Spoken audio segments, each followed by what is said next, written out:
Still going chrome, yeah. I got the on, yeah. I got it on now. If you buy your style, rap. A 50 on hour. I say through the skies, yeah. I spend every time. Look at their faces, they all stuff. 10,000 a time. Play with these rats, I'm a ball player. Flow like a butterfly, Lambo the V. I take a shop in a pair of the seats. You see me popping, they staring at me. This ring, it cost me a hair on a key.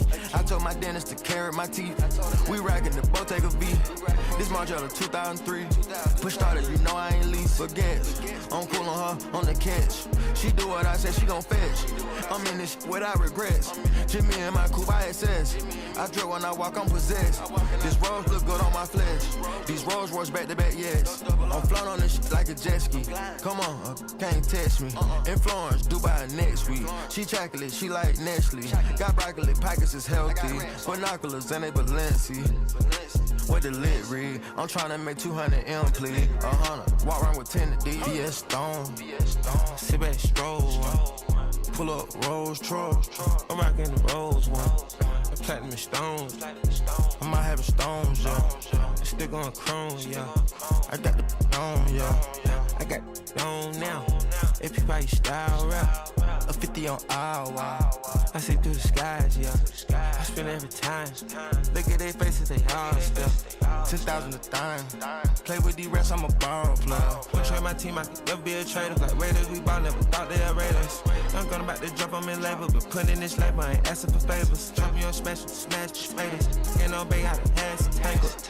No interviews, ask me later. Like take off, I'd rather be rich than famous. Yes, might go catch JoJo to protect. Oh no, could be cool to collect. My diamonds and gold in the chest. Hit down me a Louis V chest.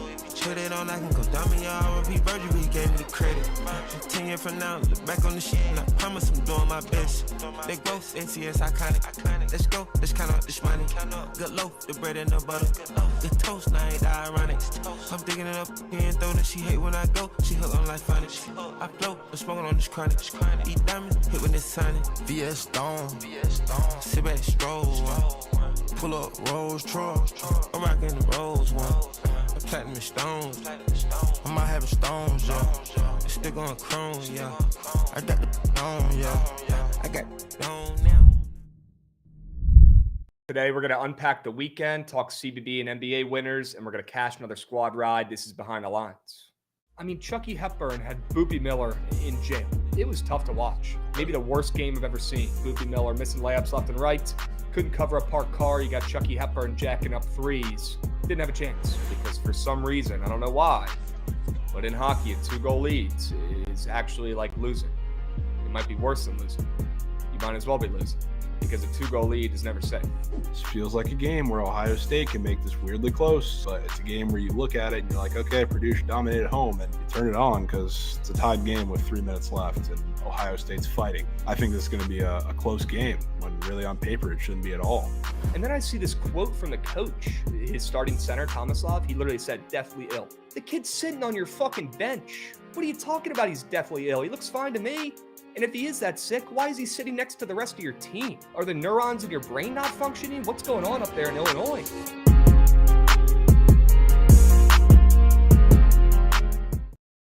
What's going on, chat? Happy BTL Monday, episode 644 piece. As always, hold the fry, joined by your two hosts, Krabs and Jovan, presented by SeatGeek. Maybe you're looking to buy some opening day tickets coming up. We're only 30 plus days out. We're getting close. Maybe you're going to an NBA game tonight. Shit, maybe you're going to a mid-major. Trying to go sweat out some college basketball. Either way, buy your tickets on SeatGeek. Use promo code Bookit10 and get a 10% discount on all future purchases. You plug the code in. You hit the account button on the bottom right in the app. The promo code bar is right there on the screen. You'll see it right away. You plug in code Bookit10 and you get 10% off not only one purchase, but every purchase going forward. Get involved. All right, don't just sit there. Plug that promo code in now before you forget. Okay, and you have it for the future. All right? We got a first-time chatter coming in here. Marty, hold this. Let's go, Krabs. Sure. W's. Jovan, hope you're doing well. Happy Monday. Let's talk about the weekends and my new Mount St. Mary's chain that I'm rocking. How about the mounts? How about the mounts? Chain for Krabs is unbelievable. I mean, yeah, I'm going to keep this thing. I'm going to have to find a way to hang this up in the background. Maybe the best giveaway for any college basketball team this entire season. How about a mount chain for you? Don't know where they found it. Don't know, how they found a chain guy. or the logistics aspect, but I'm impressed. Jovan went up there yesterday. Always good to go back to the Mount, check in, make sure everything's going okay up there, and it was. The Knott Arena, the Knott Arc, as people call it, that place is buzzing last night. One of the most underrated mid-major environments in college basketball. Now, the average age in there, Jovan, was about 70 years old. I will say, a lot of mountain people up there just going to the games, supporting the squad. But, man, their fans are loyal. And pretty much I was sitting there the whole time listening to old dudes scream at the refs.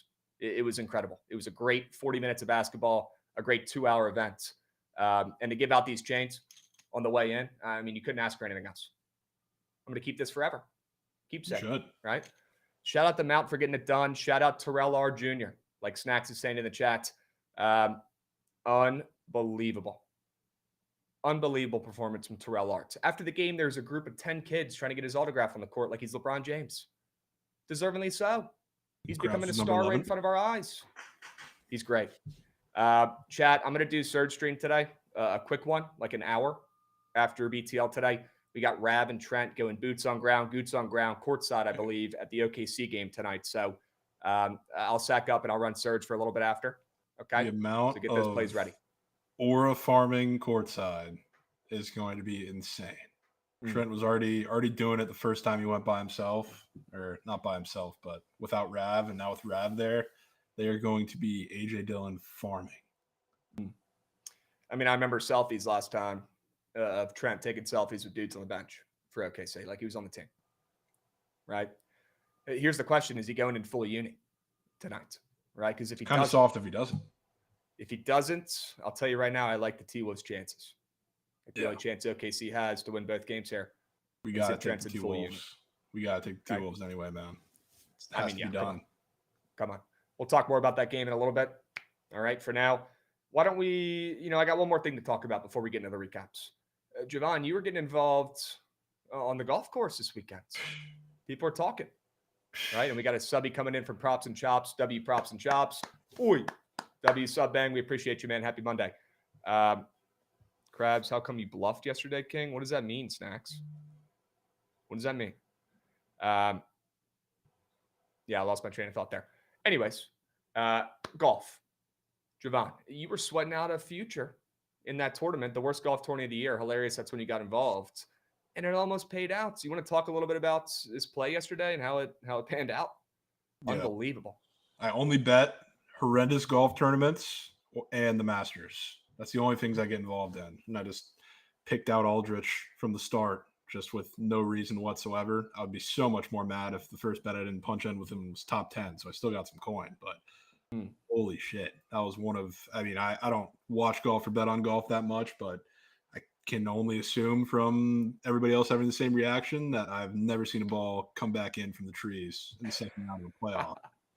Not that he deserved to win with how he played all of yesterday, but how does that even happen?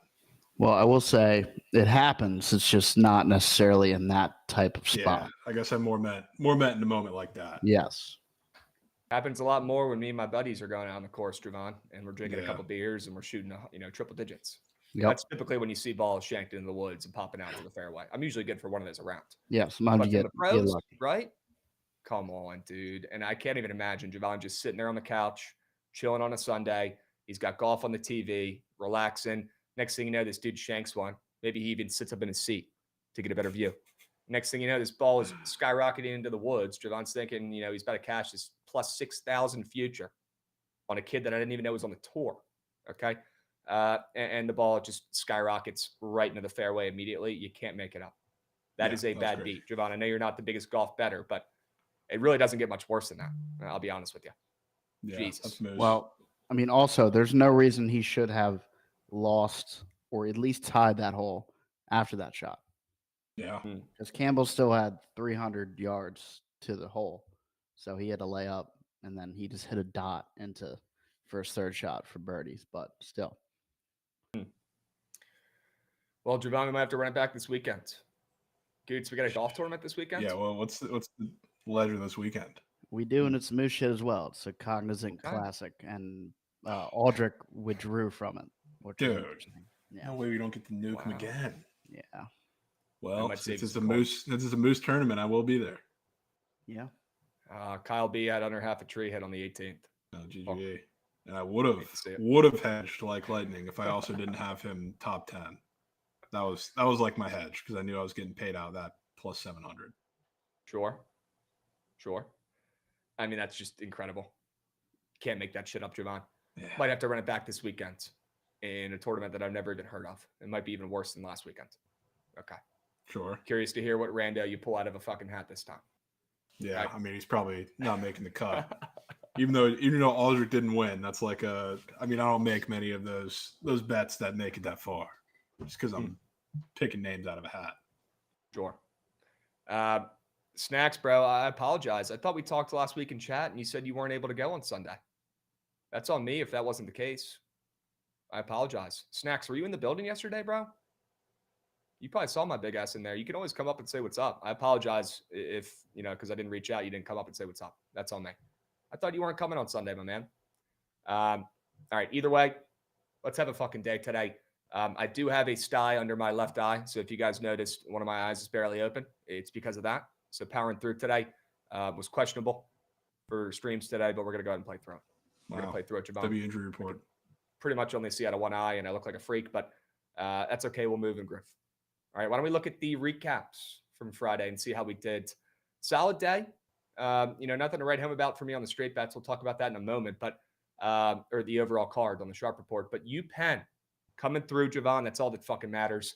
It feels like a week ago, but that was only on Friday, and the last squad right cashed. Love to see it. That was hard. Love to see it. That game was awesome. That game was awesome. One of the more insane collapses I've seen from Dartmouth. Like, we've been on, unfortunately, the other side of a lot of those collapses, it seems like, for the past couple of weeks. That one from Dartmouth was insane. They just legit forgot how to play basketball. It reminded me of, like, watching Notre Dame in the first half against SMU. Just crazy turnovers, horrendous shots, and it fell apart. It was beautiful. UPenn coming through, and then we got to talk about Texas State as well in the game of the year on Saturday. Game of the year. For a second. Shout out Freddie for coming in on the spaces on Saturday, right? And if you guys aren't tuning in to the spaces on Saturdays talking CBB, you're missing out, right? We've been doing these the last couple of weeks, every Saturday around 11:30 Eastern, firing up a spaces, talking CBB, giving you guys time to come up, give your sell jobs as well. I've really enjoyed doing these spaces again, and we're going to keep doing it. So W's. And yes, William Wagers. I actually did see that DM, but it was after the game. And yeah, shout out the Ohio Bobcats staying undefeated on their home floor. We have another narrative of a mid-major today, undefeated on their home floor that we're going to talk about. All right. Pip, Pip, good to see you in chat, my man. I'm going to address the elephant in the room here. Stop taking Kent State crabs. So done. All right. Can we pull up the sharp report? If I wasn't in a good mood today, and if UPenn didn't come through, and if the Mount didn't come through yesterday, I'd probably have this as a steamed crabs. But try to keep my cool today, folks. But I'll tell you what, that Kent State game, I don't know if you guys remember. I apologize for having to take you back. But Kent State, Javon. Did you have eyeballs on that? Oh, I did. I caught the last 5 minutes of the game, or 5 minutes of regulation. Dude. That was just unbelievable. Dude. All-time collapse. All-time collapse. Great game. Both teams are scoring 80-plus points. Yeah, fantastic. Both teams can't stop a parked car. Honestly, Kent State, man, that team, they're like Ohio State. Let's put them in that fucking bucket, Javon. Whatever makes the least amount of sense, you do involving that team. Yeah. They suck. Pretty much. Love the chain crabs. Just not sure if there's a reason why you have it on. Yeah, I'm a little bit blown about the size of the chain because you guys can't see the beautiful Mount St. Mary's logo. It's perched on the bottom sector of it. So I'll go ahead and remind you guys probably every 5 or 10 minutes. Not just rocking a random ass fucking chain. Okay. All right, let's keep moving and grooving here. What else do we have from the sharp report? I want to make sure we have all of our bases covered from Friday. I think I went 2 and 3, but went 2 out of 3 on the straight bets. Obviously, what matters most. Got to pick it up on the prize pick squares today. I think we inverse there pretty much. So I went 1 and 2 book, swept prize picks. So you were in the right state, tossing 2 plays and squad ride vote. Sure. Not that you really had much of an option because 2 of mine were on the diamond, but that was lovely. Lovely to have all meet. Javon, whatever we got to fucking do to get the next day on BTL when we're recapping a fucking green check mark next to the squad rides, we got to do. And if that means only putting 2 plays in there, that means only putting 2 plays in there, right? Yeah, shout outs the Razorbacks and the Cox. Good call there, William Wagers.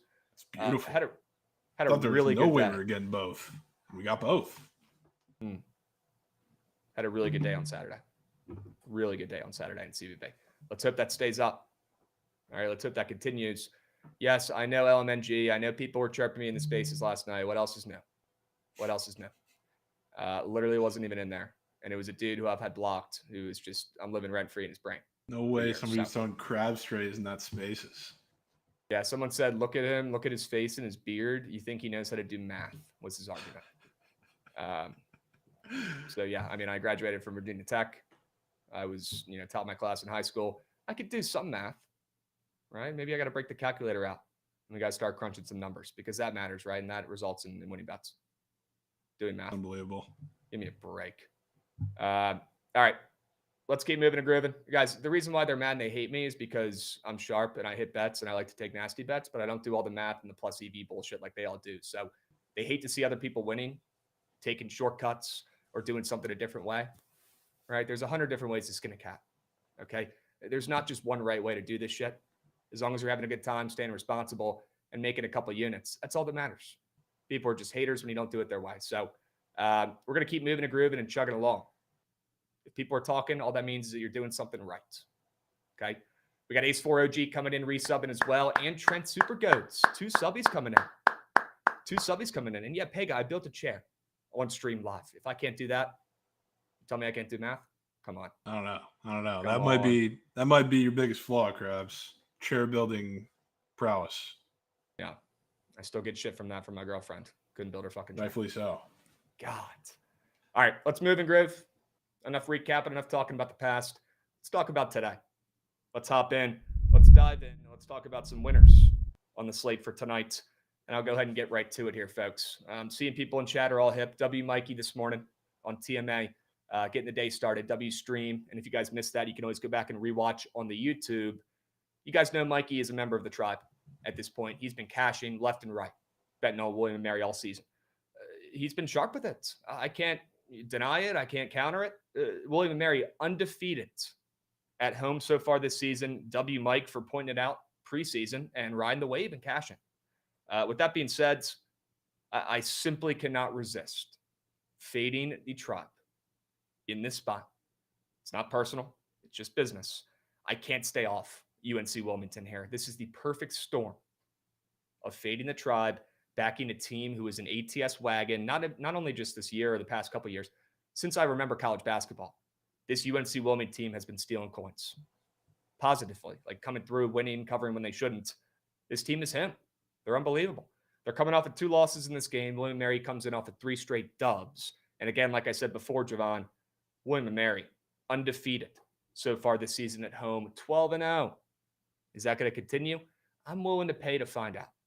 I'll back UNC Wilmington as a favorite on the road against a team who is undefeated at home. I can't resist. Yeah.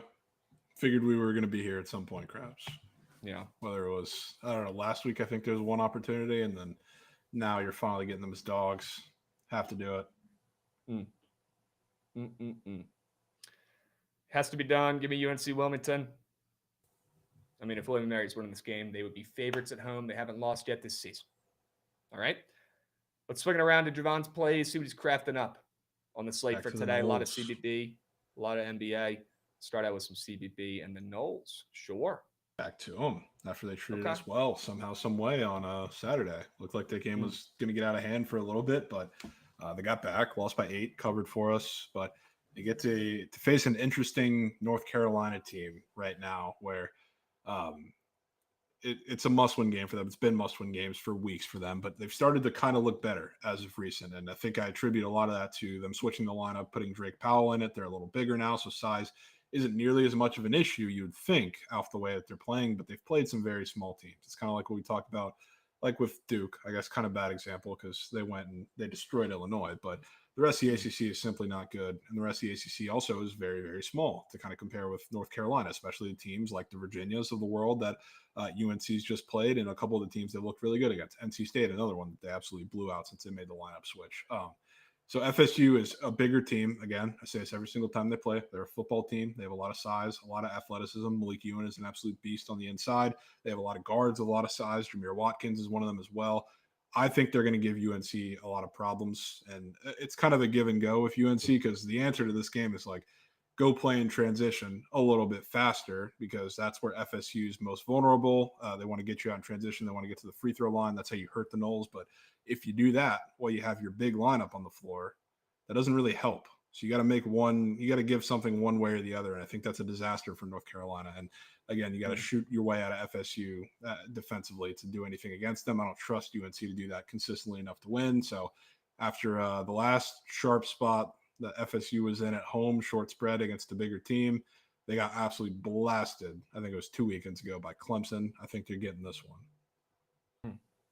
I agree. I'm happy to see you got the Seminoles up there on the boards. I think they do win this game against UNC, who at this point, I mean, it's pretty clear this team is just not good. They've shown a little bit of life of late. I know they've won 4 of their last 5, but their competition, I mean, I'll give them some credit against UVA. That was a big win, but NC State, Syracuse, Pitt, those teams are absolute quail shit.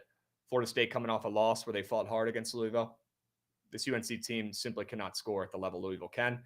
And if Florida State can keep that game within 8, I think they can probably win this game outright against the Tar Heels at home. Sure. I'm in. Love it. All right, let's swing it back around, Gootsy. Let's see what else I'm on. Krabs got the mount necklace on. We're sweeping. Yeah, it could be the difference. That honestly could be is the difference. All right. Let's keep moving and grooving. Do we have any spring training nerfies?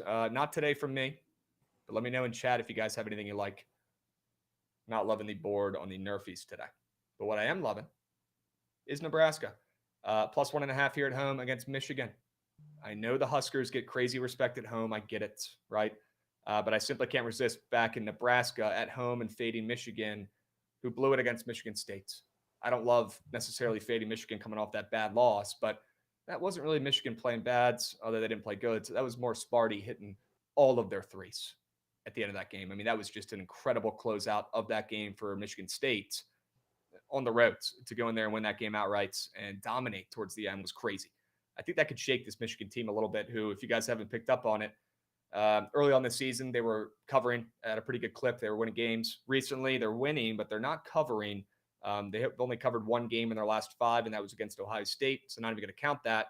Nebraska, on the other hand, has played pretty good against Michigan over the last couple of years. They've actually beaten them the last 2 times they played them, and I'll back them as a short dog here at home. The fact that they open up a favorite is good enough for me here, Jovan. They were minus 1.5 last night. I know now they're dogs because this looks like one of the easier bounce back spots on the slate, even with Michigan being on the road. I feel like them, a ranked squad with those 2 great bigs, as favorites, short on the road here against a Nebraska team that nobody really respects, looks like a pretty easy bounce back spot. And I want to fade that narrative, and I want to back the Huskers here, Jawan Gary, Bryce Williams, to get a big time win at home.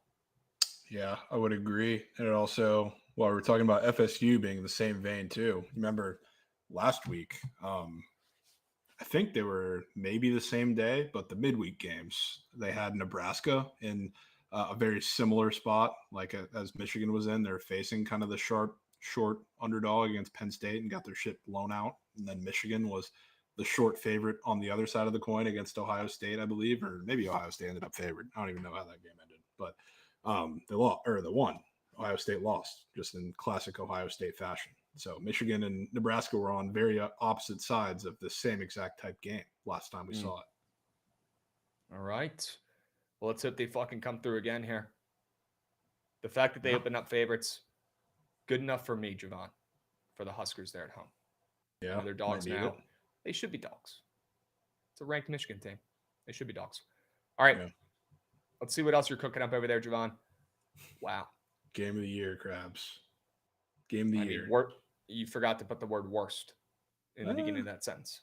No, it's just implied best because it's a toilet bowl. We got 0-16 on the road, Eastern Texas A&M. Granted, they're going up against 0-10 New Orleans team at home, but they are a favorite in one of the worst combined games. And there's another one on the slate involving Mississippi Valley State that you could also argue is right up there for worst game of the year. But I'm taking East Texas A&M on the ML to get their first win. And this team's actually like not the worst defensively. Partially, it's because they play a little slower than a lot of the teams in the Southland, so they get them pretty uncomfortable because teams like New Orleans, not there alone, but teams like New Orleans, teams like even the Nichols, teams like Sela, when they want to too, they want to play fast, they want to play up tempo, they want to play in transition. East Texas A&M doesn't really allow that. They're as bad as they are because their offense is absolutely stagnant, and they kind of try to play through bigs, and it doesn't really work. But playing a New Orleans team that I think is kind of dead because they're going throughout the end of the season here where they've been missing. I mean, their best player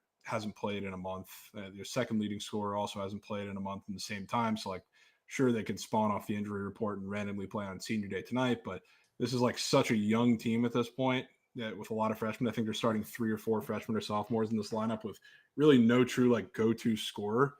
I don't really know where the offense comes from, and obviously it's been a massive issue of why they've been so bad recently, but I mean, they're also one of the worst defenses in all of college basketball, and that was with a lot of their guys and better defenders that have been playing from the start of the conference season up until now. So what better time for 0-16 Eastern Texas A&M to get their first win on the road of the season?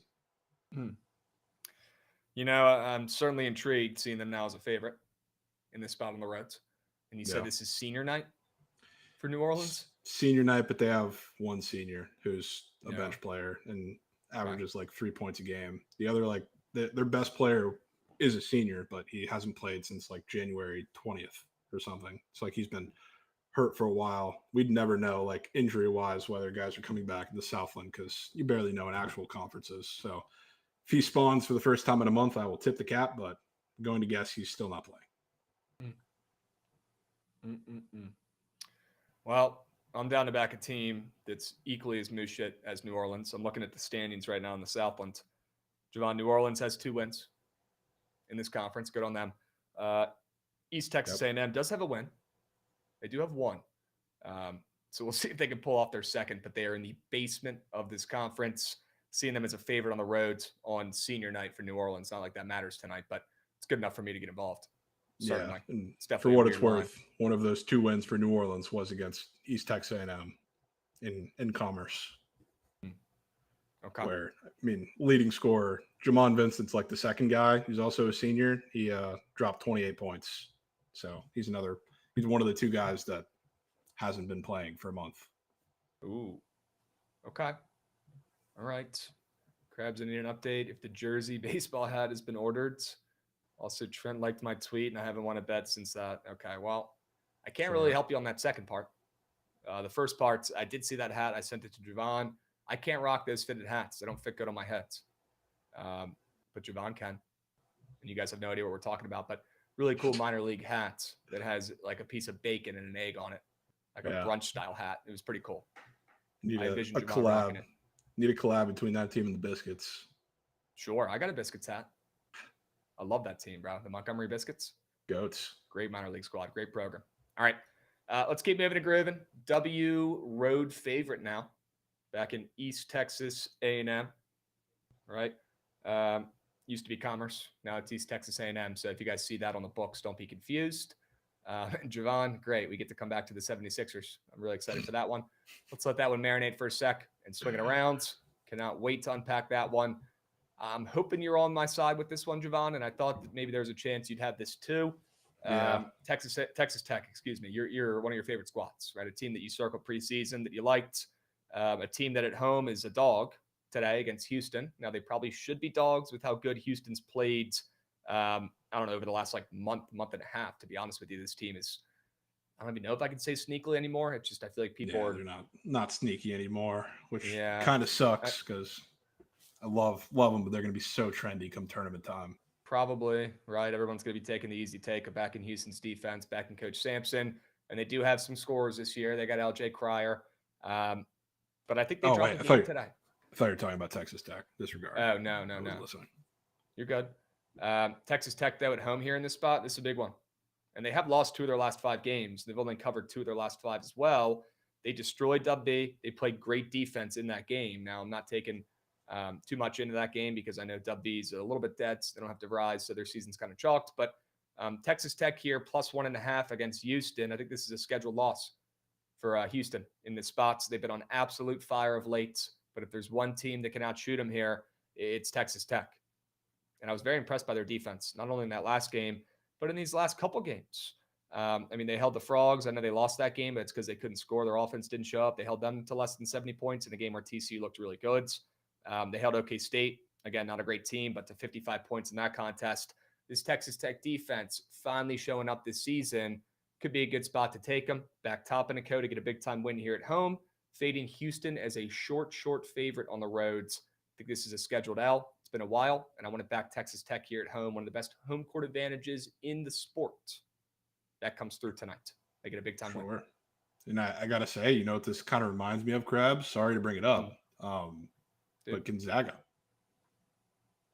It's like the bounce back spot that everybody's obsessed with tonight, thinking there's no chance that the Zags lose twice to St. Mary's. And just like there's no chance that Houston loses 2 times to Texas Tech when you're getting basically a pick 'em in the same revenge spot game. That was like game of the year, the first matchup.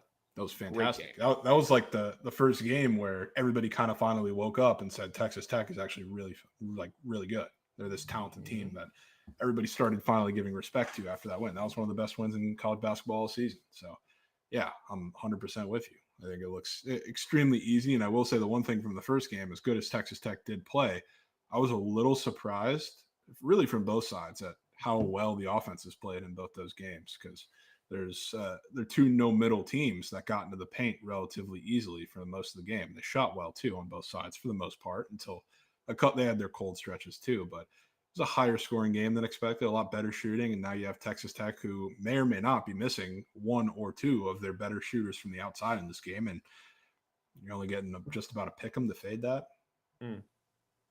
Interesting. Yeah, we got a first-time chatter coming in asking if McMillan's playing. Trying to find out right now. You don't know. That'll be dropping at some point. Probably within like 10 minutes of the game. Yep. Yeah. Super possibly. Annoying. It's a bigger game, though, so you'll probably know somewhat in advance. Okay. But, McMillan would suck. That would be a pretty big loss, but you'd probably have to start learning Christian Anderson if you haven't already. That dude is a star. Absolute stud. Okay. Yeah, give me Texas Tech at home. Let's make Lubbock great again. They're 14-2 this season, so they're doing their job at home. That's for sure. Let's make it 15-2 and get a big-time win here against the Cougs. Jovan, you got one more straight bet for the peeps? Yeah. Let's see what we're cooking up. There it is. Yep. It's the Sixers. And to be honest, this isn't even a Sixers bet. This is a Bulls bet because they're always trendy dogs, it seems like, when they play against teams like this that are in comparable level to them. But when they also have like one significant advantage over a team, that seems to be when they show up the least. And by significant advantage, I think we all remember the Nikola Vucevic first game incident where, you get a drop coverage big. It's an absolute smash spot of a matchup. Shows up in his absolute tour dates. It's awful offense. They got blown out by 1 million in that game. Even made it look closer at the end than it was supposed to be. Then you go throughout the rest of their schedule. They've had countless games against these really good, really bad catch and shoot teams where they have a really good matchup, and that's when they shoot their worst. But then they come up against teams like the Knicks as of recent, and last night as well, where they just pop up out of nowhere and have these great performances when nobody expects them. Now you're playing a Sixers team that is going to let them shoot all day. You got Giddey triple-double over the feed for the 75th consecutive game. You got a perfect matchup for a ton of guys. You play a bunch of guards against a team that's going to have real trouble defending that on paper. That's when the Sixers show up, when nobody wants them, nobody needs them, and people are going to want the Bulls because it's very enticing to do it after the way the 76ers have looked as of late. Now, not to say the Bulls have looked better, but in terms of covering games and looking competitive against a lot better competition, they have. So, now you're playing a team that is more on their level and playing just atrocious basketball. I think the Bulls are going to shoot themselves out of this game. So, again, this is not even a 76ers type bet. It's more me fading the Bulls than backing them, if anything. So I have to do it. I have no choice. I'm seeing Kobe White is questionable, but likely to play. Vucevic probable for the Bulls.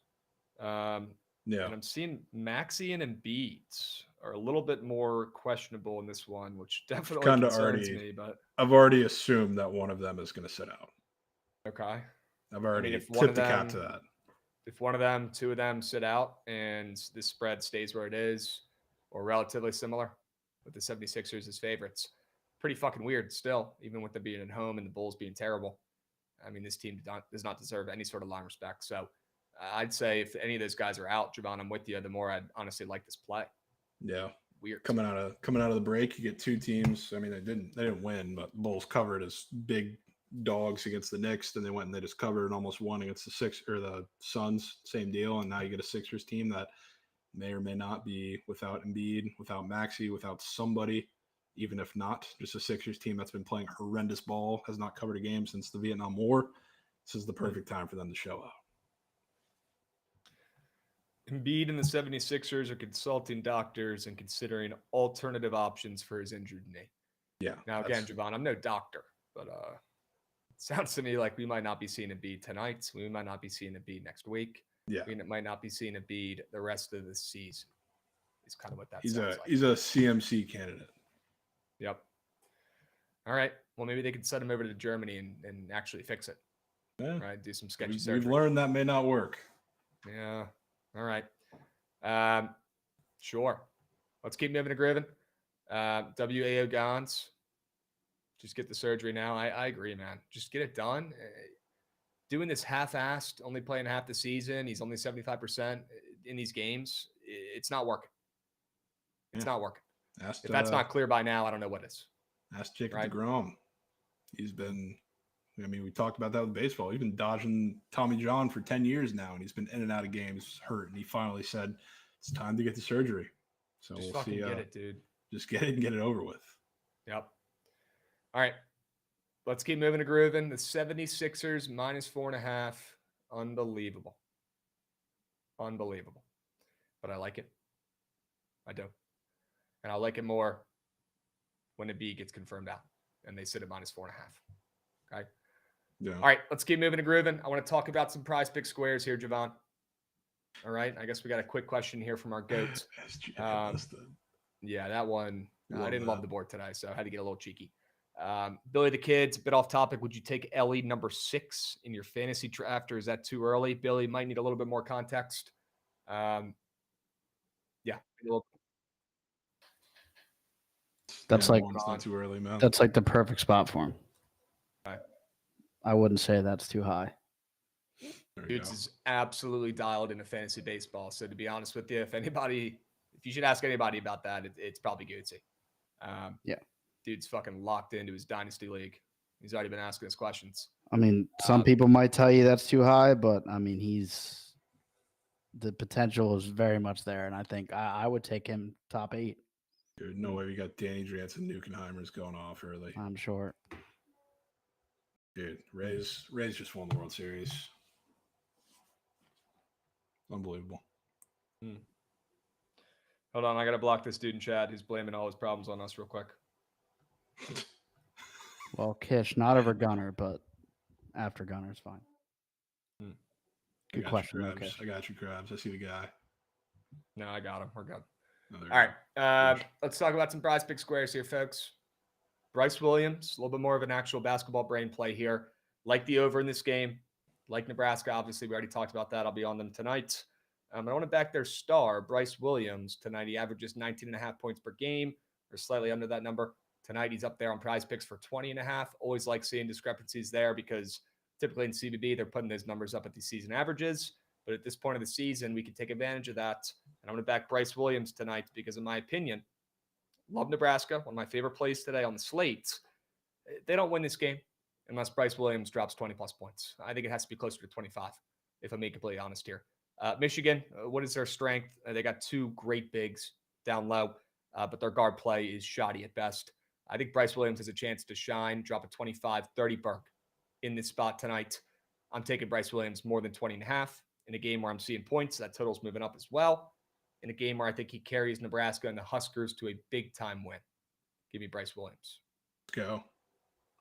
All right. Bryce. And then you're fading SGA meet-off with Trent and Rav in attendance. Yes, has to be done. Fading SGA. on his PRA after a great game last night, carried them to a big-time win. And they're playing the same squads, although the home venue is flipped this time around, the next night. Obviously, Trent and Rav are going to this game. So I'm just thinking outside the box here, guys. Didn't love the card today. Didn't want to force another CBB play for you here on Prize Picks. So I thought instead, let's just take something we already know is going to happen. And that's Trent and Rav driving 3 hours to this game, sitting courtside, and SGA not carrying his team to a big-time win. No need to overthink this one. Just lock in SGA a less than PRA after a great night last night, back-to-back. I think he might struggle a little bit tonight. Can't put my finger on why, but I think he might struggle. Sure. All right. A couple things from chat. W. Luke likes that look. Posted my hat. W's. Love to see it. Jedris coming in. Krabs saw you were at the alma mater yesterday. Shout out the Mount. Watch out for them in AC. I agree, Jedris. The only team in the MAC that plays two bigs, and they're only getting better, man. They're only getting better. We got Rykout coming in, dropping a 30-month sub bang as well. Can we clap it up for Rykout? That is a OG right there. Goat. Fucking beast. All right. W's. Let's keep moving and grooving. I know Chad hates that play, but that's okay. That's strictly a boots on ground from Trent Fate. All right. Is there a surge stream today? Yes. There is a surge stream today. It's going to be a quickie, but we will run a surge right after this. All right. So stick with us. We got Keen Groove coming in, resubbing as well for 2 months. Let's fucking go, Keen Groove. Let's go. Sure we can. Sure we can. Rykout is so OG. Had an account on the actual Bookit app. Wow. You are an OG, Rykout. Sure. All right. Let's keep moving and grooving, folks. I want to see Jovan Squares. We got a hype train moving and grooving too. Feel free to get involved, chat. Jovan, what are you crafting up over there? Take you to your former Wizards GOAT first, Denny. Okay. Up and moving for the Blazers today, which I think I would love the outlook, or I like the outlook of the play even better after some of the injury news just dropped. I guess blowout's a little more of a concern, but there's no rim protection for the Jazz tonight. I believe both bigs are out. John Collins, I think, is not playing too. So I mean, it's perfect for Denny. It was perfect for Denny to begin with because he's been getting pretty solid minutes now that Ayton's been out, and he's allowed to, get to the rim a little easier because the floor spacing for the Blazers seems to be so much better. So he's been kind of given the freedom to do whatever he wants. He's had the ball in his hands a little more. He's been able to facilitate as well. He's just been a massive factor at all threats of the game, but he's especially been a lot more aggressive. So now, I guess there's more of a rebound upside, especially now that there's no bigs in there, but it also helps him get to the rim a lot easier, and he gets to play atrocious transition defense in the Jazz, which when he does play those teams, whether it's been with or without Ayton, he's absolutely grubbed. So yeah, I'm taking him in the spot. I assume it's been going up since the news dropped that everybody's going to be out because that was like 10 minutes ago, but I think he's going to have a pretty good night. He's got some squares up that are pretty interesting too outside of just this. So taking his PRA, then I'm taking Mo Guay, the GOAT, Washington State legend. Krabs. Never heard of this guy. You for sure heard of him. You just probably forgot about him. Remember, he was Look him up. The massive big from Wazoo. Guye? The name does kind of ring a bell. Yeah. On Washington State. He was absolutely good. Okay. Yeah. All right. So he's got some more odd than squares 4.5 points. Yeah. He's got some odd squares, a lot of red, and he's been, his minutes have been iffy for the last couple of games, partially because he's been getting in foul trouble, partially because the matchup isn't there, or partially something like last night where one of the guys that's in them when they're in their rotation, when they want to play smaller, is Georges Niang. You want to know what Niang did last night, Krabs? I don't know if you saw that, but it was actually, this might surprise some people, but I did not see what Niang did. Yeah, I kind of figured not, but that was one of the more entertaining games of the day. It was a game that almost got to 200 points, super fast game. So like Cade was going band for band with Trey. Then right in the middle of it, you got Georges Niang hitting 7 threes and getting 27 points. He was absolutely tweaking. So like in this game against the Heat, the difference between the Pistons and the Heat, the Pistons have Jalen Duren in there, and then they're really playing Tobias Harris at the 4 or Asar at the 4, given the lineup. The Heat are going to play Bam and Kalel for a lot of that. So like they're going to need a little more size in there at the 5. And I don't know, Mo is a little more suited for this type of matchup than a Pistons where the game's going to be up and down the floor. Not like, was it almost 30? I don't know that I've seen that for a Heat game in 3 months. So, there's going to be some points from there, but stretching the floor is a big guy 3. He's got a half 3 up there too. I think he has to be a little bigger part of this game plan than he's had to be in the last couple of weeks. They've been playing smaller, faster teams. So give me Big Mo. Big Mo. Big Mo. I'm going to go ahead and read this chat real quick, and then we're going to move on. As soon as I find it. Oh, here it is. W. Walker, millions of squares up, and we come up with Guya. I'll tell you what, Walker. Those are the ones that hit. Okay, so don't let that play get swept. I certainly will have Mohamed Guya in a couple lineups tonight. And we're not asking for the world, Jovan. We're asking for 5 points. 5. Go about our day. I do think he gets a 3. They have that square on the board too. I just didn't want to pinhole it, see him get 6 without a 3. But all we need is a 3 and a dunk, and we're home. Okay. You got the same gamer in there too. Take him and Duncan. Okay. Well, chat's asking because you're the Yabasile whisperer now, apparently. You do like taking that guy's squares. That's for sure. Yeah. They're all asking about him today. I guess his square looks a little weird. Yeah. I mean, it's a little red. I assume part of that cooked in is the fact that you're not going to have Embiid, probably. Most likely. So, I mean, I'm always down to take him. I think last time I took him was the first time, maybe ever, he turned red, and it really wasn't all his fault. So, of course, I'd be down to go back to him. It's a little more popular than I would have liked today, but I'm down. It is Bulls tax too, of course. That defense is rat meat. Good point. Should be some points in that game. Okay. W. Adam, Krabby square of the day. Nemhard, more than 4.5 assists. Happy Monday. W. Adam. And I'm looking at that square right now, and I'm certainly getting involved. Very, very red assist square for Andrew Nemhard tonight. After looking at that chart, I don't need to hear anything else. I'm going to put that in there with something. And chat, I will send the Sharp Report 4-man here in a minute, and I will put the link in the Twitch chat. Okay? W's. Richie's asking about the NHL games. We could talk about those here in a sec. I know we only got 2 games tonight. Yeah, kind of rat meat games. Kind of rat meat games. Okay. All right. Well, Jovan, real quick, do you want to address those 2 games? Do you have any? I mean, we got a minus 500 in the Winnipeg game, obviously, but any thoughts on Vegas, LA? Yeah, I mean, not too many thoughts on this lineup. Jet Sharks, but yeah, VGK LA is interesting. Kind of like VGK. I mean, they're the typical wagons. The Kings have been fantastic, and not seeing much respect on them, especially where they're playing at home, where they're 18-3 this season, feels a little odd. Not only are they seeing a lack of respect, but you're also seeing a little bit of steam. So I mean, the Kings are definitely one of those teams that I would like to target fading come second half of the season. So maybe it starts right now. I would not hate that at all. Okay. Interesting. Yeah, both teams playing good puck, I guess, before the break. And even post-break, right? Both teams coming off a W. So, yeah. It looks like I wish there was more of an edge on the matchup, but they literally alternate wins when these 2 teams play. So the Kings coming off a win the last time they played. Maybe it'll be Vegas here on the road, catching steam as favorites. I'm not really sprinting to the books to lock in a bet in this one. Yeah, not really. All right. And any thoughts in Winnipeg at all? I know they're minus 5. So we'll move. I mean, I don't know, dude.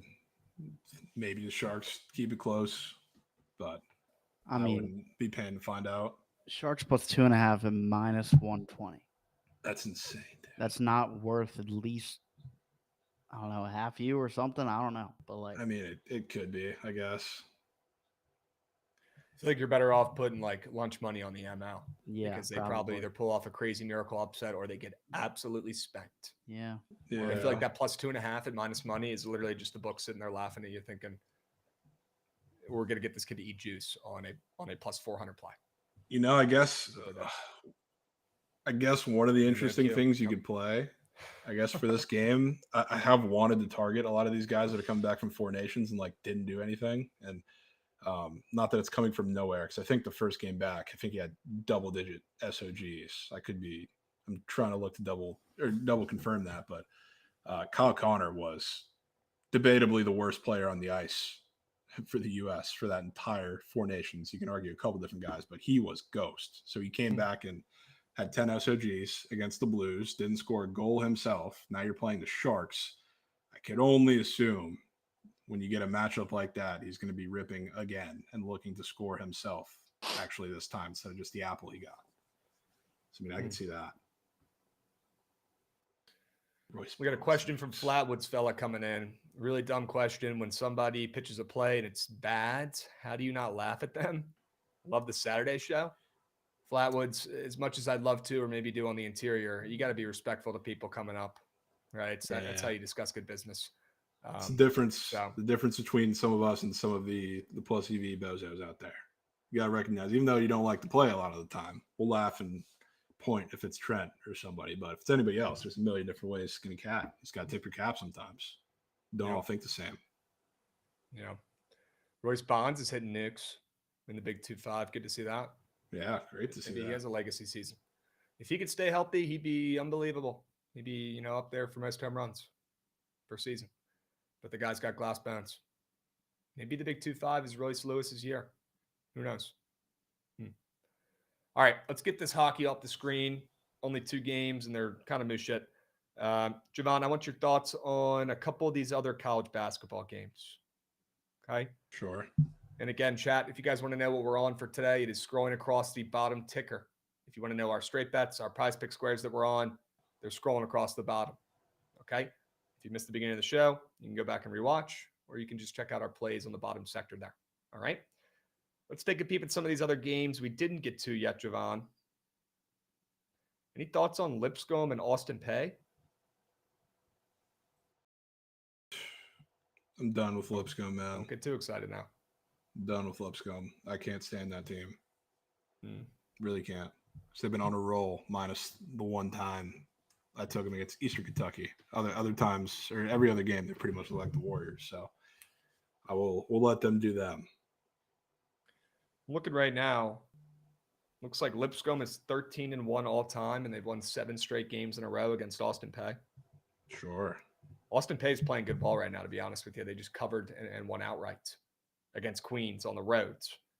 Can't forget the one big blemish that came right before that, though, getting 30 ball just about by Bellarmine. Did lose to Bellarmine outright by 25. Yep. Yeah. Sorry, 35. Excuse me. A lot of points. Crazy. I kind of want to back Austin Peay, but they are coming off an outright win against Queens, and they have covered and won 4 of their last 5 games. And a couple of those have been as dogs. So not sprinting to the books to back Austin Peay, but I thought it was kind of interesting seeing Lipscomb down from -8.5 to -6.5 against a team that they've only lost to once in 14 matchups ever.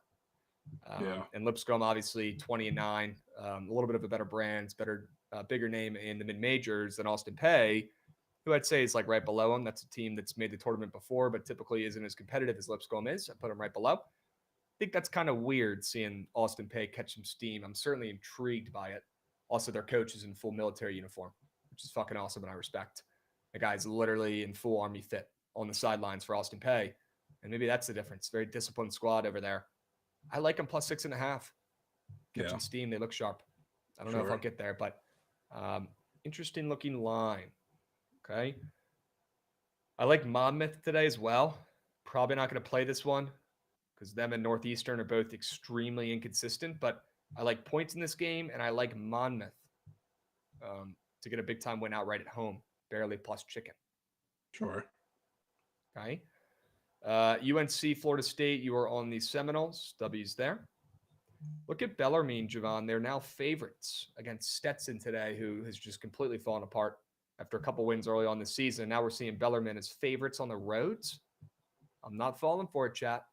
Can't do it. I will say, Jovan, Bellarmine didn't just beat Austin Peay outright.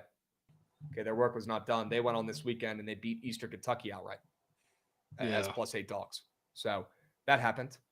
2 in a row. And now Bellarmine hits the roads. I'll tell you right now, I'm thinking about taking Stetson here and fading Bellarmine after 2 legacy wins. Yeah, I'll tip the cap on that one. I don't want to get involved while they're on the little, it could be a streak. It's like, maybe they're NCAA without the gambling issues. I just don't want to hop on or hop off at the wrong time. Okay. Yeah, I'm going to be good and not bet that Bellarmine game. Life is better when you keep that team out of your bet slips. Stetson I certainly also do lean should Stetson. be in the same conversation. Keeping them out of your bet slips while you're taking. They're just as bad. Yep, they're just as bad. All right. What about McNeese? Do we have a McNeese report? against UTRGVs. Yeah, I mean McNeese has been kind of coasting until the AMCC game, which is pretty funny. But they just clinched the Southland with that win over the weekend. So I mean, I'm not all that interested in betting them for the rest of the regular season, to be honest with you. Now, I will also say that them being as big of favorites that they are with all that context based in is a little odd, I would say, especially against UTRGV that needs this win or needs a win really badly because they're on the cut line right now for the conference tournament in the Southland because only the top 8 get in. I think they're in the 9 spot with a game of separation. So I would say, I mean, it would be smart to play UTRGV, but I feel like looking at this line and looking at everything situationally makes way too much sense. It all looks way too easy for me. You know, that's a great breakdown of that game. And look, I don't think the odds makers are going to move the spread too much with McNeese clinching, right? It's more of an angle I'd like to lean on, but that is still a boatload of points. And it looks like a little bit of an easy angle, I guess you could make the argument for, of UTRGV, who needs a win to stay alive and potentially making their postseason tourney against a McNeese team that just clinched, right? What do they have to play for? I think it might be a little too easy. And I'm seeing a good amount of bets fading McNeese.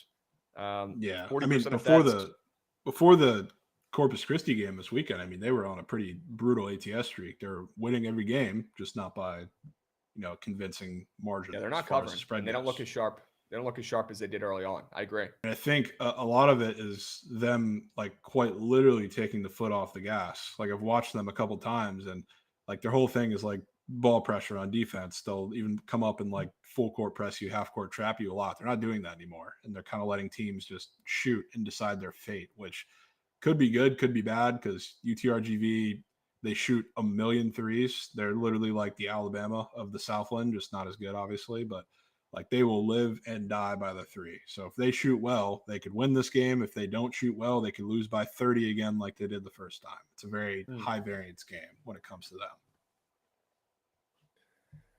Yeah, man. I mean, nobody knows that team better than you. So I will trust your judgment, and I like your depiction of that game. Going to stay off because I can't decide what's sharp or what's not. Yeah. It's also like it would be a little different too if because the fact that they've clinched the first spot in Southland doesn't just mean like they get the most favorable spot and like they don't really have to win the rest of the year, but you get a double bye in the Southland with that first spot. So they're auto bid to the semis. So they're really, especially with a couple of injuries they've been having throughout the year, they don't really need to push the envelope too much. All right. Let's keep moving and grooving. I want to make sure we can get through all these mid-majors, at least the ones that we want to talk about. Any thoughts on Eastern Kentucky and Jacksonville? Like I mentioned before, Eastern Kentucky coming off that bad loss to Bellarmine on the roads. Before that, this team was on fire there. They won 4 straight games. Do we think we back Eastern Kentucky here on the roads as short dogs? Or do you like Jacksonville at home? Kind of like Eastern Kentucky. Not that they're just off like the Bellarmine game, but they did lose the first time. Again, what I've noticed about a lot of these matchups where it's in this conference in the ASUN, slower team versus fast team, whether it's on a game-to-game basis against 2 unrelated teams or the first time they play, the second time they play, it usually ends pretty differently, like schematically. So I would only assume Eastern Kentucky is a little more suited to pick up the pace and stop Jacksonville's offense in this one. But I would be pushing the button if Jacksonville just didn't come off of a really like horrendous week and a half. Yeah, that's a good point. All right, I'm not betting that game. Let's keep moving. Any thoughts on Nichols? I'm seeing some Nichols minus 3.5 Qs in the chat. Any thoughts on them as favorites against your team, Corpus Christi? Yeah, I wouldn't mind Nichols. They play a lot of the better teams in the conference pretty close for a majority of the time. Like all their slip-ups are where they look really, really bad or for whatever reason against like the bottom tier of the conference. So, I mean, they lost a close one at Corpus Christi the first time around, super low scoring game, defensive slugfest. I do think they pick it up and get the win. I'm not so sure about covering, but it could be a good live bet game. Okay. Yeah, I mean, AMCC's already beaten them once this year, so certainly lean Nichols there in that spot. Queens has an interesting game today. They're playing an atrocious new squad that's up here in D1. And I kind of like Queens to bounce back after a bad loss to Austin Peay. This team's pretty inconsistent. They could beat anybody in their conference. They can lose to anybody in their conference. Kind of want to back Queens on the road here, laying a big old number and catching some steam, up from 6.5 to 7.5. Yeah, can respect it. I hate that they already beat the piss out of them, but it is West Georgia. So how much can you really say? Yep. All right, a couple more. I'm seeing you guys in chat talking about these games. Don't worry, we're getting to them. Let's talk about Lamar. Shout out, Goots. You got Lamar opening up a favorite. They've been on fire. One of the hottest teams in this conference, Jovan, 18-10. Lamar's playing great ball. They opened up a fave in this game, and with how well they've been playing and their 8 games over 500, they probably should have. But now we're seeing Incarnate Words flip into the favorite here at home. Any thoughts on this game? Incarnate Word not playing terribly. They've won 3 of their last 4 games. One of those is a dog outright on the road. So interested to hear if you like Lamar, who opened up as favorites on the road, or if you like Incarnate Word now as favorites at home. Yeah. Another interesting one, because while I was talking about the, I guess, like the weird format that the Southland has where you have a double bye, but you only have 8 teams, this game couldn't be more important for both teams because Lamar, the teams that get the double bye are the first 2 seeds. Lamar is second right now with a game of cushion, but they also have a game at McNeese in one of their last 3 games, or at home against McNeese. Sorry. So like massive game. And then also sitting, I think, tied for 8th place is UIW. So they're on the cut line on both of these teams, and it's always sharp to fade Lamar because they've been they're like Miami betting wise, or Miami of like a couple years ago. Like it's always sharp to fade them. It's never comes through to fade them. But in this spot, I think it might, because UIW is such an interesting team to face. Again, they're one of the more high variance teams, but it's because defensively they just let you kind of do what they want. It's like the opposite of UTRGV. So like the line flip is definitely interesting, even though we see short lines with Lamar all the time. But I think this could be the one that finally comes through. Okay. All right. I'm probably going to stay off that game then. Yeah. What about anything else looking interesting here? Not too much. I know, a lot of crummy games today. Do you have thoughts on SF Austin and Houston Christian? That game has a pretty tight spreads. You got SF Austin as short favorites on the roads. They're the better squads. Houston Christian has lost 4 straight games in a row. Bad team. Really bad team. They had Magic for a while, but it's kind of run out. But in the middle of their like weird run beginning of the conference, they did handle Stephen F. Austin pretty well. So don't know if I want to go back to it, even though I definitely think it could be the spot for them at home. It's just I don't know how many we're going to get with these short spreads. So I lean Houston Christian. Let's go 2 more. Sam, oh, you go ahead, New York Goots. Kansas is unranked. It's the first time they've been unranked in 1,477 days. They're laying 6.5 to Colorado. Yeah. And I was looking at this. I was peeping in the Gen stream for a little bit, and they're talking about this game. You know what Kansas has the rest of the year on their schedule, Krabs? Saturday, they host Texas Tech. Big Monday, they go to Houston after that. And then to close out the season, they host Arizona in Kansas. That is an unbelievable finish for a team that I know they've been god-awful on the road for a while, and you're playing a horrendous team in the Buffs that you did already handle, but that was kind of before they were real new shit. The pressure's on in this game to figure it out and put it all together.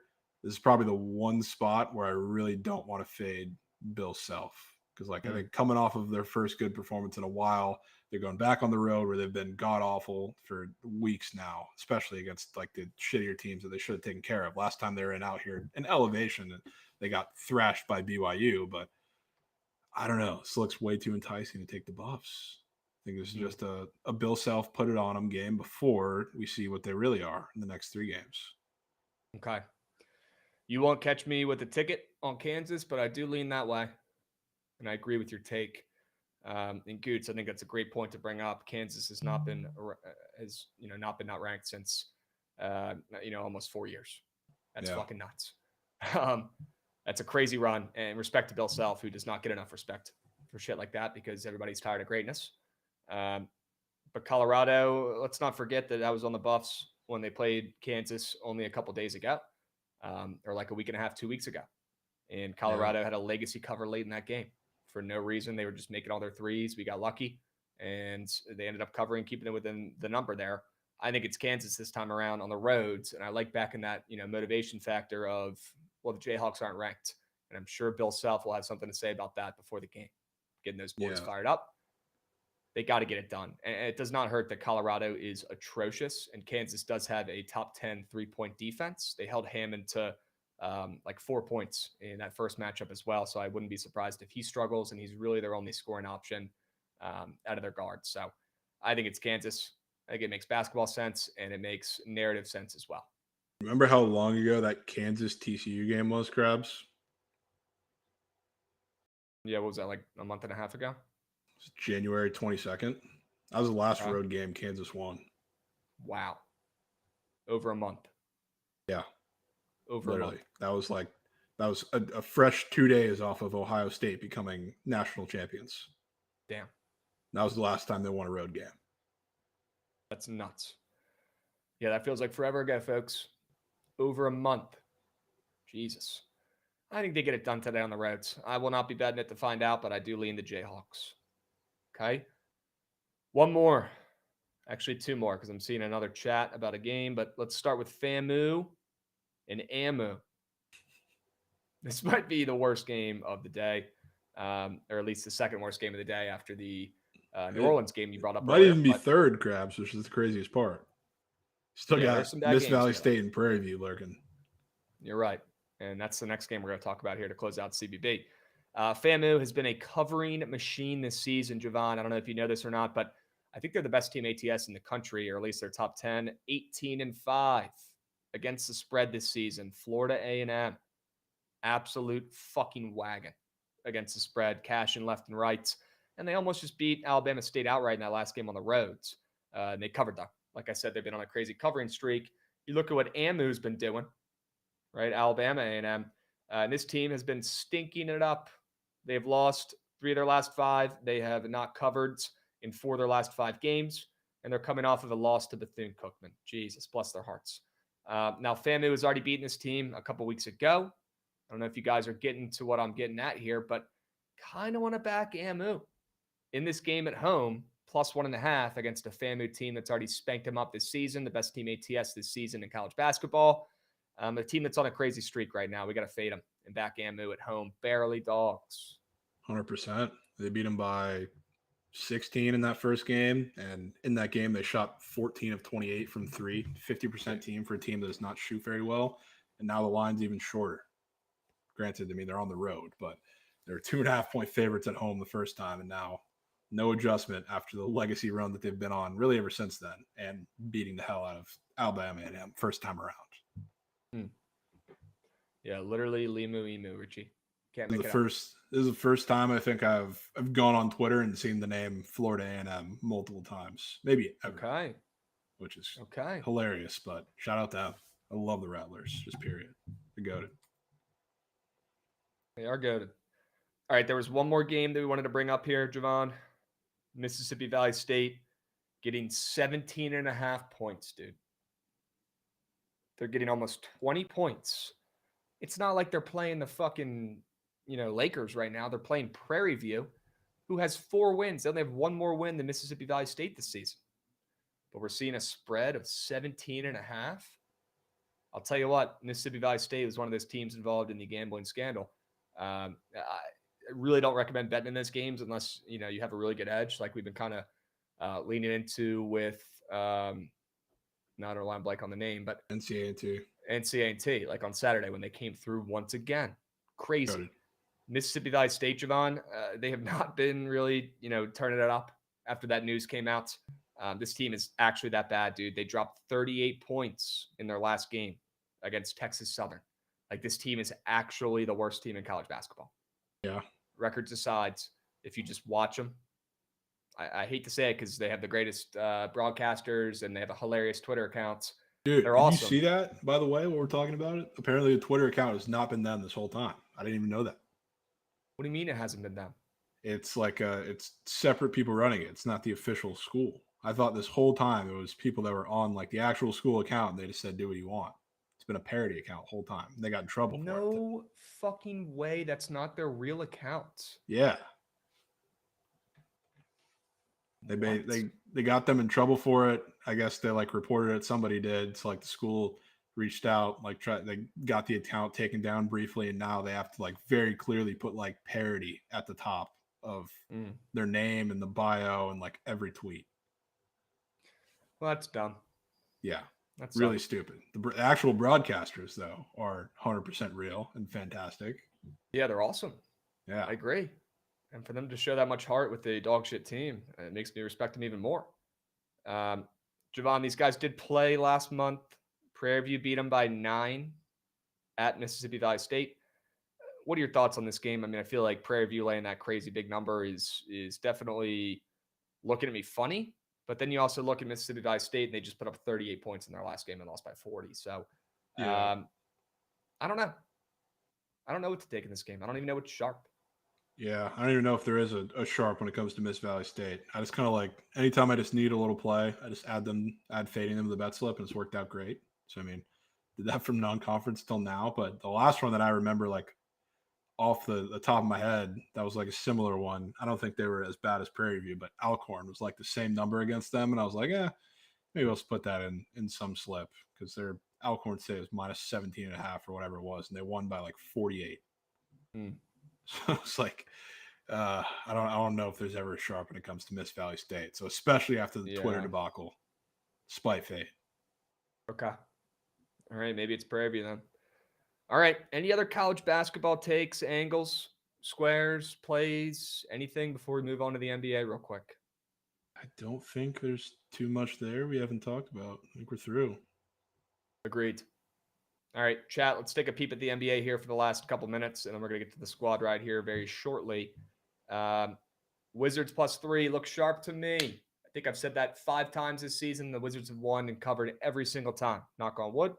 I'll do it again. Fuck it. Wizards +3.5. I'm going to bet this one. Sure. The Wiz Kids. Coming out of the break. You know who's a spot-up shooter funnel, Krabs? The Nets. Wow. Could be Corey Kispert season. I mean, it's always Corey Kispert season. Everybody would be just disgusted by the amount of times I put him in my slips. But yeah, he's my GOAT. I'm taking him again. I haven't even looked to see if he's on the board today, but when he does get put up, yeah, I'll be putting that in something. Doesn't have a 3 square, but he's got 11.5 point square. Yeah, I haven't even been able to dig his threes very much. It's always points. It's pretty much always right there. Yeah, the Wizards have looked better since they traded away Kyle Kuzma. Now that has not directly resulted in wins, but they're actually doing the best case scenario right now. They are covering. They are looking better. The young guys are playing better. The stats look good. They're having more fun out there on the courts. They're playing better, but they're not winning, which with the Wizards game plan right now, Jovan, is the perfect recipe, right? They're still trying to tank and get that number 1 overall pick. Although Adam Silver, there's no way in fuck he actually gives it to him. They got to at least try, right? They got to at least try. So they're doing what they're supposed to be doing right now. I mean, they've covered 3 of their last 4 games. I know I believe they played last night actually against the Magic, and they lost by 20. So a little bit of a slip up there. But this Wizards team, man, they're looking a little bit sharper, a little bit better. You're getting more effort out of the young guys. Now that Kuzma's gone, they got Middleton back in there as well. So they do have another shooter involved. I do think it's a little bit weird seeing the Nets, who are playing their best basketball this season right now, Jovan. They've actually won and covered 4 of their last 5 games. Yeah. Thought it was kind of weird seeing the Nets only -3. Thought they'd be laying 5, maybe 5.5, 6. Pretty weird seeing a 3 number line around. Sure. Wizards. Wiz They get it Kids. done tonight. All right. Are you eyeing anything else besides the Sixers on the NBA slate? I mean, might just have to rip the Band-Aid off. Are we going to fade again? Fade the Thunder with Trent and Rav in attendance? Do we have to? I think we might have to. Yeah. Can you give me a breakdown a little bit of this game? I'm hip to them playing last night and obviously the outcome there. But yeah. I guess, how these 2 teams been playing of late. I know the T-Wolves went to the fucking Western Conference Finals last year. They've been all over the place this season now. The T-Wolves have been pretty moose as of late, heading into the break. So, that's why I think a lot of people were, I guess the nastier bettors were tapping in on them yesterday because it was a weird fade spot. And thankfully they got there. They tried their hardest to sell it at the end. Shout out your guy, Nikhil, for keeping them close with a couple shots. Yeah. But I mean, Thunder have been the Thunder, and T-Wolves have been sputtering a little bit. Got to be the T-Wolves. Now, I'm certainly concerned looking at these splits. I mean, yeah, of course. The game just happened and they covered. We all got coin fading Trent last night, which is beautiful. So do we go back is the question. Yeah, I mean, we definitely don't bet OKC. That's for sure. I still think it's probably the T-Wolves here. Probably is. Plus 12.5. Okay. Ooh, I do have to say, you know what I see, Krabs, in some of these earlier games? A couple of weird totals, I would say. I mentioned it earlier. I can't remember the last time, even when there's a higher scoring team involved, that I've seen a Heat total at 230.5 or 230, anything near that. It's like I know the Hawks played the game that almost 200 points, but like even with the Hawks like involved, like I've seen lower scoring teams go into Atlanta or vice versa, and the totals, A, don't move up as much as this one's moved up, like 4 points, but B, it's not even that high to begin with. So I'm shocked that that total is as high as it is. You're thinking about playing that over? I might have to. Either that or playing the other side of the coin from that 200-point game yesterday. The Pistons, who are involved in that, are, I guess, flipping to a favorite, but that total is moving down, which I don't know how many times you can get a 148, 143 game team playing the next day with a total moving down with it as low as it is. Yeah, that's speaking to me a little bit. I figured that one would be speaking to you a tad. 148 pace. I mean, almost 300 combined points in that game. That's wild. Just last night as well. Yeah. And now they head back home. They welcome in a Clippers team that just gave up 130 piece to the Pacers. Yeah. I cannot tell you in what world. I know there's injuries cooked in, of course, because I think Kawhi and somebody else for the Clippers is out, but that was already assumed pre-line opening because that was official. Kind of weird. Definitely kind of weird. And I'm definitely intrigued to bet that under. Okay. Anything late nights, Portland, Utah, or Charlotte, Sacramento? Yeah, got nothing. I mean, Portland's playing the ghost of the Jazz pretty much. Yep. No front court. So, I mean, they should win by murder in GTA, but who knows? All right. It's about that time, chat. We got about 5 minutes left for BTL today. Goots, if you don't mind, go ahead and fire up that segue. I want to see that damn train.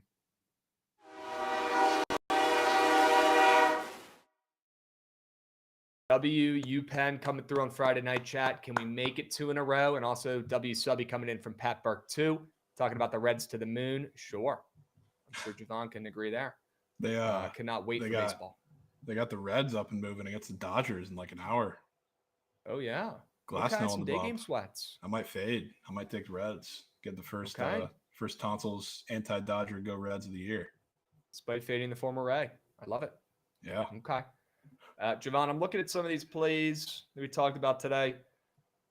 I don't know if I can rest head on pillow without UNC Wilmington being involved in this. Figured that. They could be down. What about from your plays, man? You got a couple CBB plays that I really like. You got the 76ers.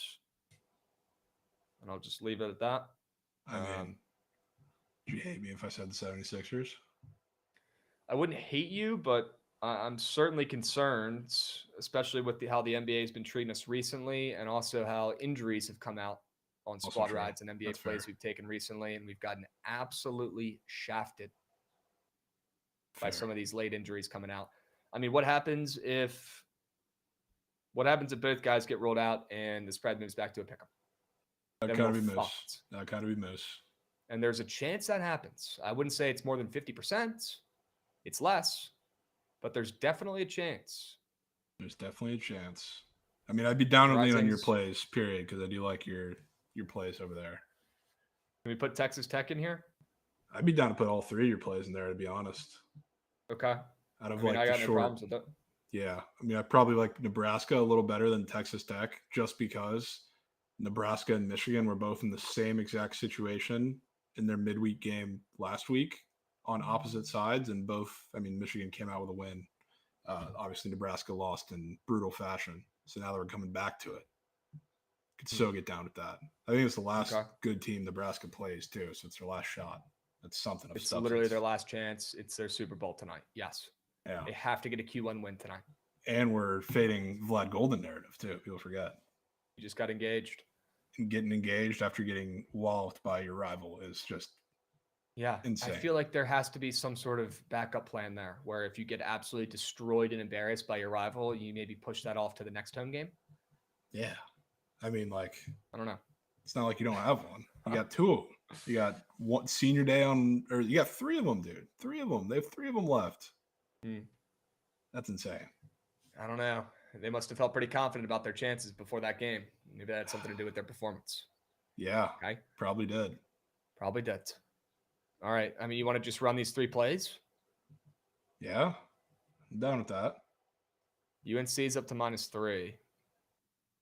That game scares me a little bit. I do lean Florida State with you, but it definitely scares me. You weren't too confident on lining up with any of mine, which I'm fine with because I like yours and probably would have had 1 or 2 of those up there on mine if you didn't cover them already. So I'm down to lean on those. My favorite play from you is fucking East Texas A&M. Or sorry, East Tennessee A&M. Of course. 16.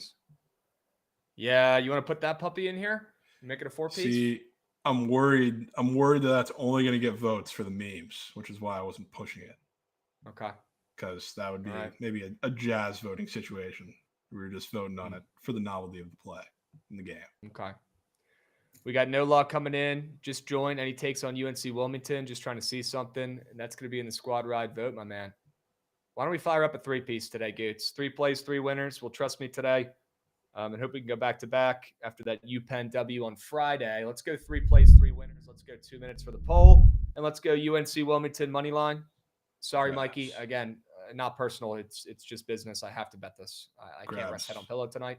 What if I just told you that the Reds are favorites? Wow, against Glasnow.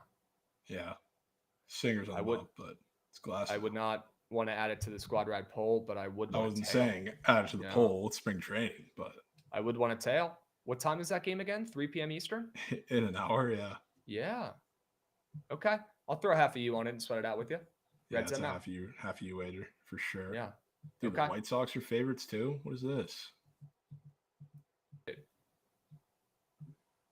We might be missing out on some free coins. -140 White Sox, I'm sure. -140. Who's pitching for the Rangers? John Gray, right? Yeah. I mean, it's only for an inning. Yeah, what? And the White Sox are -140. Okay. Yeah, do me a favor. Go ahead and add the White Sox to my cards.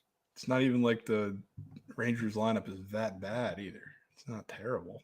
I mean, if you take the White Sox ML and you fade Glasnow on the ML, you're probably going 1-1 at worst. Oh my God, Drury is on the White Sox and in the lineup? Let's go, dude. Wow. Could be the difference. Could be the difference. Jack, get those votes in. I'm going to fire up the Surge stream here in a couple minutes. But for now, lock in your votes, please. 3 plays, 3 winners. Click on the play that is turning green. I don't care if it's a play you love. I don't care if it's a play or who surgeon pitched it or whatnot. I don't care if it's in a league that you love. That doesn't matter today. Click the button of the play turning green. You got 5 seconds. Hurry up. Go, go, go, go, go, go, go. 3 plays, 3 winners. Get involved. And it's going to be Nebraska, the Huskers, +1.5 at home. Sure. Big Bryce. All right. Yeah, back in Bryce Williams. Don't forget about that square on Prize Picks chat. Okay. I will drop the link to the Sharp Report 4-man one more time here as well. And that involves Bryce Williams. If you guys want to tail, I will drop it in the chat right now on Twitch. Okay. W stream, W Monday, folks. And yes, Seagramp, you're right. Joey Gallo, bad cleanup. Maybe he hits a nuke for the White Sox. Gallo and Drury back to back is what dreams we have. Come on. All right. WBTL today. I'm going to fire up the Surge stream right after this, guys. So stick around. Don't go anywhere. Get those plays ready. All right. We appreciate you guys all tuning in on a Monday. And let's have a great, start to the week. Let's cash all of our bets tonight. And we'll meet you at the cash counter when the Huskers come through. All right. Sure.